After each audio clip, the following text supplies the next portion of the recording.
नमस्कार, मैं समीर सिंह कुशवाहा upnewsclick.com से। आज हम आए हैं अम्बेडकर नगर जिले के भीटी ब्लॉक के दरबपुर ग्राम में। हमारे साथ में यहाँ के प्रधान जी हैं बात करने के लिए, जो कुछ सवालों के जवाब देंगे। प्रधान जी, बहुत बहुत स्वागत है। पहले अपना सूर्यभान से। जी। प्रधान जी, जब लॉकडाउन का समय था तो कुछ जो प्रवासी मजदूर शहर की तरफ से गांव में आए थे, उनको किस तरीके से आपके ग्राम सभा में रहने की, खाने की क्या व्यवस्था की गई? उनकी की गई थी। पंचायत भवन हमारे यहाँ है जी जी। उसी में मैं पूरी व्यवस्था बनाया था। शासन की तरफ से जो भी निर्देश थे उनका अक्षरशः पालन किया गया। जी जी। सबके भोजन की व्यवस्था की गई।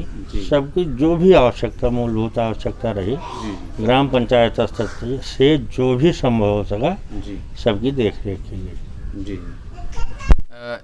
कोरोना काल में डीएम द्वारा जो गाइडलाइन आपको दिया गया था, यानी कि उसी के मुताबिक काम हुआ है आपके यहाँ? जी। किस प्रकार की गाइडलाइन में क्या क्या निर्देश दिए गए थे डीएम द्वारा? जो निर्देश मिला था जी जी। कि जो प्रवासी मजदूर आए थे उनके घरों पे जी चिपक लगवा दिया गया था। जी जी। तो सभी के घर पे जितने प्रवासी आए थे उनके, और फिर 14 दिन तक जी उनको जो है जी संरक्षण में रखा गया। जी डॉक्टर लोग आते रहे, उनका मॉनिटरिंग बीच बीच में करते रहे। जी किसी को कोई समस्या वैसे हमारे यहाँ उत्पन्न नहीं हुई। जी। जी। गाँव को प्रधान जी सैनिटाइज कितनी बार करवाया गया? सैनिटाइज 2 बार हुआ। जी जी। जी। प्रधान जी, गांव का कुछ आरोप होता है और हमारी एक टेक्निकल टीम भी होती है जो गांव से डाटा कलेक्ट करती है। उसमें बताया गया कि आपने जो सैनिटाइज करवाया था उसमें किसी दवा का प्रयोग नहीं करा के, बल्कि ब्लीचिंग पाउडर का इस्तेमाल करके नालियों में छिड़काव किया गया था। नहीं, ये तो सत्य है, यही हुआ भी है। जी। और कोई दवा ऊपर से कुछ नहीं आई थी। जी हमारे सफाई कर्मचारी नालियों की सफाई किए, जी। जो भी हुआ, जी। और उसमें जो है वही ब्लीचिंग पाउडर डाल करके डाला है, यानी कि सैनिटाइजर नहीं? सैनिटाइजर उस तरीके से नहीं हुआ जी। कि जो फॉगिंग मशीन वगैरह जो लगती है। आपका एक अकाउंट होता है और आशा बहू का जॉइंट अकाउंट होता है, जी। तो उसमें सरकार स्वास्थ्य मंत्रालय द्वारा दावा किया गया कि 10,000 रुपये जी। आए हुए थे। क्या आपकी ग्राम सभा में आए थे? हमारे थोड़ी सी तो उसमें दिक्कत हुई हमारे यहाँ। जी हमारी नई नई ग्राम सभा बनी है जी नारायणपुर से अलग हो करके। जी।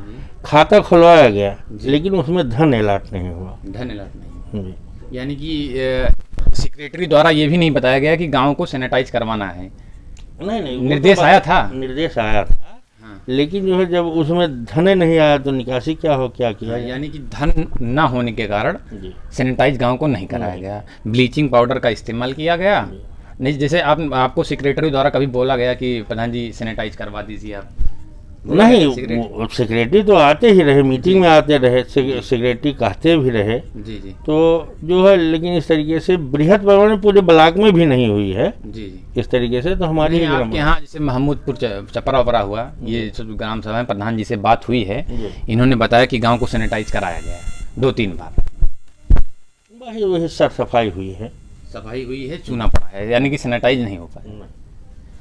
मास्क वितरण क्या रहा, कैसे कितना मास्क वितरित किया गया? मास्क वितरण हम लोग अपने स्तर से, जी जी अपने स्तर से, जी जी। ग्राम पंचायत का कोई वो नहीं था उसमें, न सरकारी कोई वो था। हाँ, कोई हाँ, लेकिन हम लोग मानवता की वजह से जी। अपने स्तर से जी मैं 5,000 रुपये का जी। मास्क खरीद करके मैं वितरण करवाया हूँ अपने यहाँ। यानी कि जो प्रवासी मजदूर थे, या कि ग्राम सभा में घर घर जाकर? मैक्सिमम लोग, मतलब जो भी आया, जो भी मिल गए उस समय, सब। जी। यानी सबको मास्क वितरित किया गया। इस पूरे 5 साल में ऐसी कोई 2 उपलब्धियां बताइए जो बहुत ही अच्छी रही हो गांव के लिए, आप ग्राम सभा के लोगों के लिए? हाँ, सबसे बड़ी उपलब्धि हमारे यहाँ जी।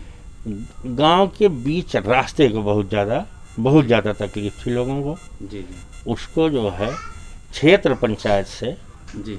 प्रमुख जी के माध्यम से, प्रमुख जी जी, जी। उसको मैं प्रयास करके पूरे जो है इंटरलॉकिंग करवाया पूरे गांव में। पूरे गांव में? जी। जी जी। और दूसरी चीज़, जी अभी आप इस रास्ते से आ रहे हैं, हमारे यहाँ चकबंदी प्रक्रिया हुई, जी। उसमें मैं, जबकि ये रास्ता नहीं था, जी जी। लेकिन जो है चकमार्ग निकलवा करके जी पूरा मिट्टी का काम करवा करके फिर खड़ंजे का निर्माण करवाया। जी।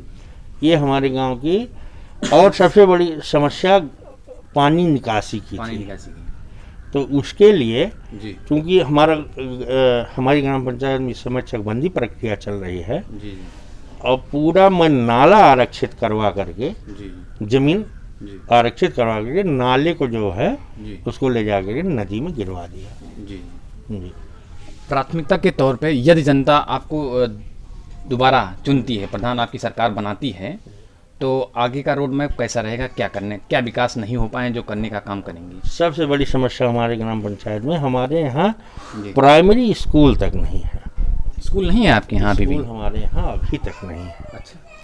ये सबसे बड़े छोटे बच्चों को शिक्षा के लिए बहुत बेसिक जो हमारे यहाँ की आवश्यकता है वो नहीं है हमारी ग्राम पंचायत में। जी जी मैं प्रयास भी किया और उसके लिए मैं ज़मीन भी आरक्षित स्कूल के नाम से करवा दिया हूँ, जी। लेकिन फंड न आने के कारण स्कूल निर्माण नहीं हो पाया। नहीं हो पा रहा है। जबकि बच्चे हमारे यहाँ के बच्चे आप पता कर लीजिए, जी 2.5 से 3 किलोमीटर दूरी तय करके छोटे छोटे नौनिहाल बच्चे जी। तब जा करके वो दूसरी ग्राम सभा में जी, जाते हैं। दूसरी ग्राम सभा में जाते हैं। जी जी, बहुत बहुत धन्यवाद।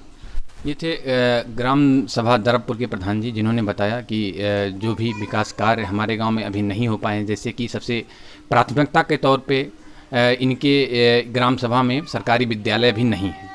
ये दुर्भाग्य है कहिए इस ग्राम सभा का कि इस जगह पे जो प्राथमिक विद्यालय है वो नहीं है। इस गांव के बच्चे दूसरी ग्राम सभा में पढ़ने के लिए जाते हैं।